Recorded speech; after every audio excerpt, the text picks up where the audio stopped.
मिनश्शैतानिर्रजीम बिस्मिल्लाहिर्रहमानिर्रहीम। Oxford writing से सैयद इमरान अली हाजिर हूँ। तो हम सीख रहे हैं लफ्ज़ जोड़ना। तो नाज़रीन, मैंने पहले आपको लफ्ज़ जोड़ने के 2 हिस्से सिखाए थे और आज हम नेक्स्ट अल्फाज सीख रहे हैं। तो वीडियो शुरू करने से पहले बराए मेहरबानी मेरी वीडियो को एंड तक देखा करें ताकि आप वीडियो को देखकर नेक्स्ट अल्फाज को अच्छे तरीके से सीख सकें। तो हम शुरू करते हैं नेक्स्ट अल्फाज।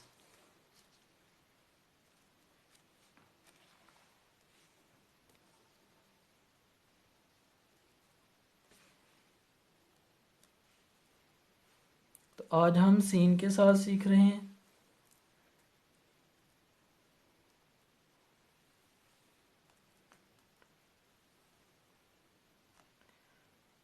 आपने ख्याल करना है लाइन का, अल्फाज को लाइन के मुताबिक लिखना है।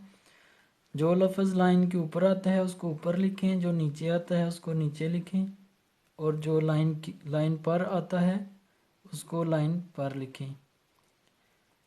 जीम या इस तरह के गुलाई वाले जितने भी अल्फाज होते हैं ये लाइन के 1% नीचे लिखे जाते हैं, तकरीबन 1%, क्योंकि अगर हम ज़्यादा नीचे लिखेंगे तो नीचे इस लाइन पे जो लफ्ज़ लिखा जाएगा वो इसके साथ टच करेगा, तो उससे राइटिंग ख़राब होगी।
अब हम तो स्वाद के साथ सीख रहे हैं, स्वाद के साथ लफ्ज़ बनाना।